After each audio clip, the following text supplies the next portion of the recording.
পেশাদারিত্বই কাল হয়ে দাঁড়াল সাংবাদিক আসাদুজ্জামান তুহিনের। ফিটিং পার্টির তাণ্ডবের ভিডিও ধারণ ও সত্য উন্মোচনের ইচ্ছাকে ধারালো অস্ত্রের মাধ্যমে চিরতরে নিভিয়ে দেওয়া হয়েছে তুহিনের।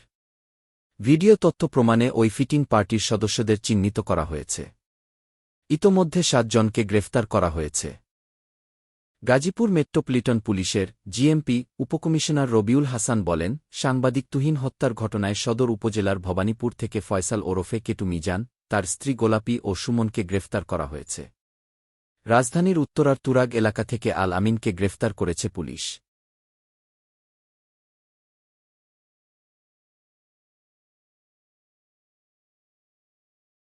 সিসিটিভি ফুটেজে দেখা গেছে, দাড়িওয়ালা ও মাথায় ক্যাপ পরা ফয়সাল ওরফে কেটু মিজান চাপাতি হাতে দৌড়াচ্ছেন।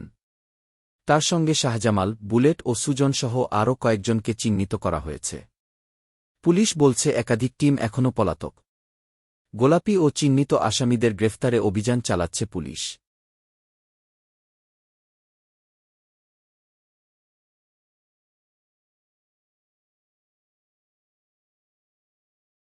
স্থানীয় মানুষ, ব্যবসায়ী ও পুলিশ সূত্রে জানা যায়, চৌরাস্তা এলাকায় একাধিক ফিটিংস পার্টি ও ছিনতাইকারী রয়েছে। তারা চাঁদাবাজি, ছিনতাই কাজে জড়িত।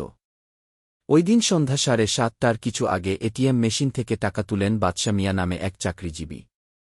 টাকা তোলার সময় ফিটিং চক্র তাকে অনুসরণ করে। এক সময় তাদের চক্রের এক নারী সদস্যকে লেলিয়ে দেয়। পরে কিলার সদস্যরা অস্ত্র হাতে বাদশাকে ধাওয়া করে। এ সময় তুহিন সেটি দেখে ভিডিও করেন। ভিডিও করার অপরাধে ওই সন্ত্রাসীরা তুহিনের ওপর হামলা চালায়।